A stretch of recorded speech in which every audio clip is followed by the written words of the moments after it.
did you know? 3, 2, 1. Hello, everybody, and welcome to episode 61 of the Shower Podcast, the podcast where I'm in my shower and you do you.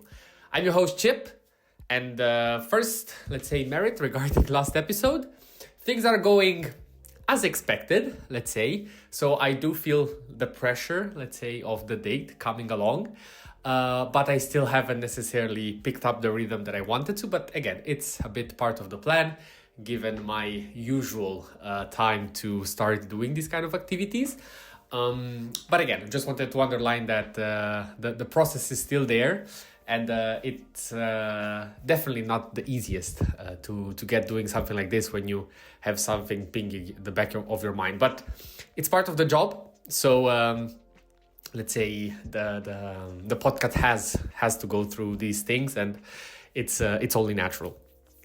The thing that I wanted to talk about today, and again, I'll try not to do too long of an episode, also because I surprisingly have a lot to say about this, but I'll try to keep it relatively brief.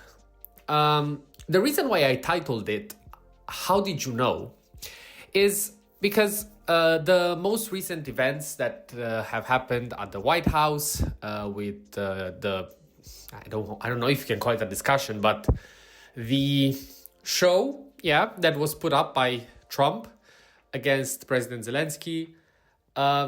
Really, first of all, again, I don't know even how to start saying anything, and I am actually, let's say, baffled and genuinely worried that there are people that keep that position, and for the reasons that saying that, finally somebody said the right thing or had the power to stood up for something, when it's based on nonsensical things, lies, and statements that, again, Trump is making that are non-foundational. They're based on nothing. But I don't want to get so much into that topic. It's a bit, again, too scary for now. I really hope that things will somehow settle. If they will not, let's say we will come back to this topic down the line for sure.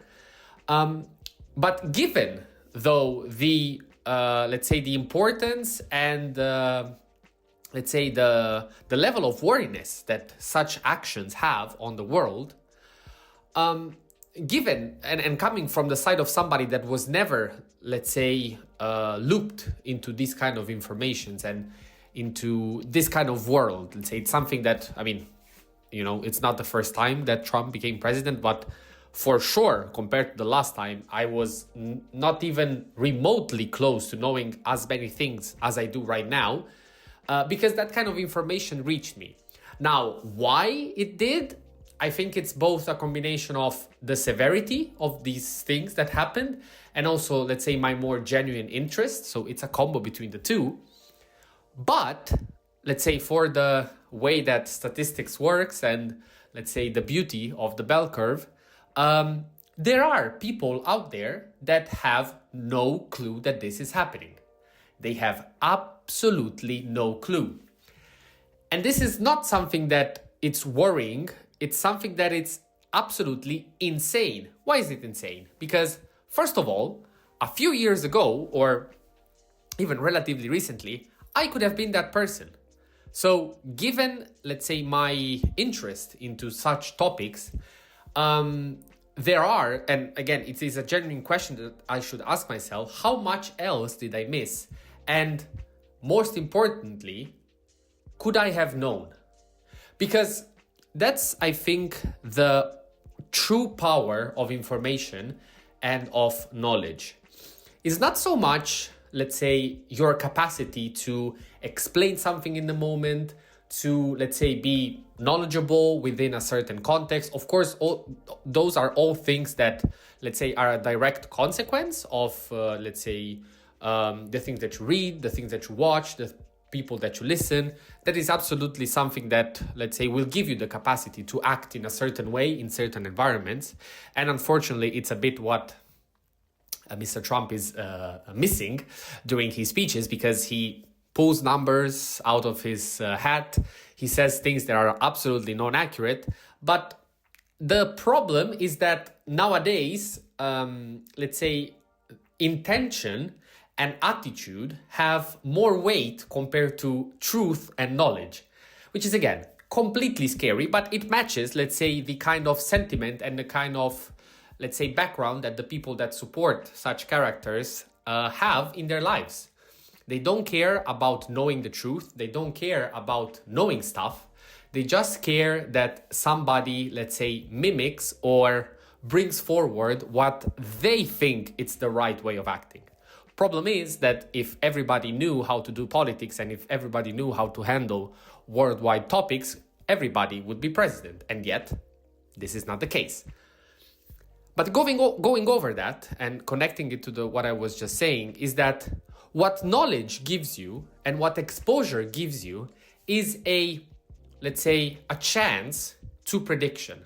The more you know, the more you are acknowledged, the more you are invested and know more about everything that is happening around you. So you're not just focused on a specific thing, but you have a 360 degrees view of the problem, the more you're able to predict stuff.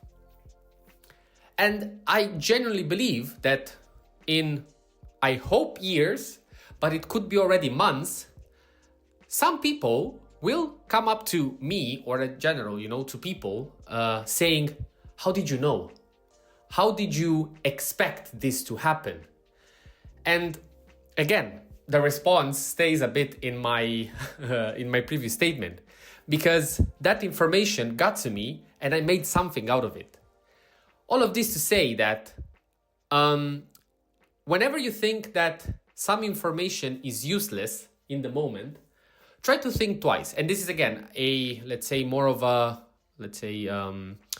hint also for myself, because the most immediate reaction that most of us have is that if I see something that I don't need immediately, I will reject it, because that kind of knowledge is not something that I can use immediately.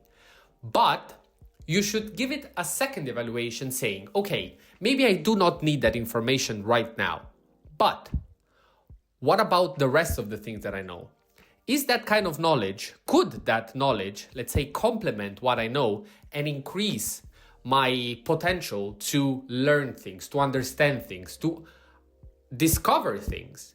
Because in the end, things will happen no matter what. Either that you know them or that you don't.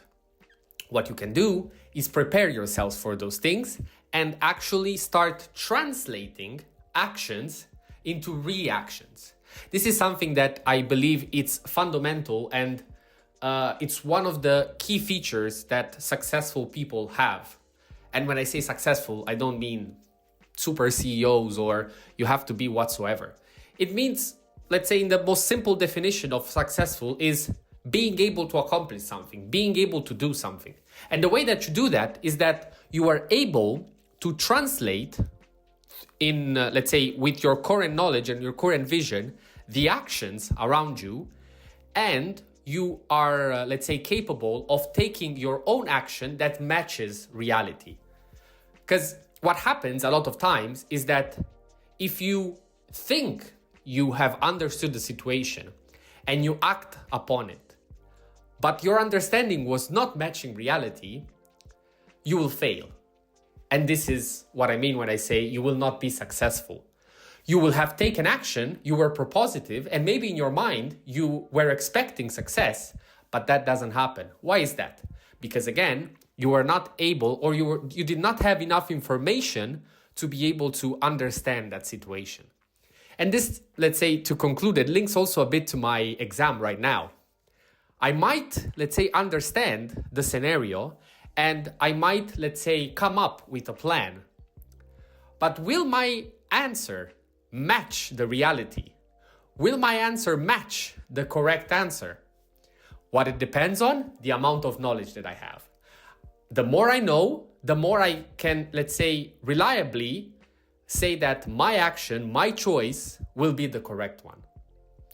So this is, again, an invite for anybody listening to, let's say, think about this pattern and again, see knowledge more as opportunity and not as something that you take and you use. immediately. I went, let's say, above and beyond the time that I wanted to dedicate to this episode, but I liked a lot the flow. So I hope that you also enjoyed it. As always, feel free to leave me any feedback in the comments, even a like. It's more than appreciated. Having said that, this was episode 61 of the Shower Podcast, and see you at the next one.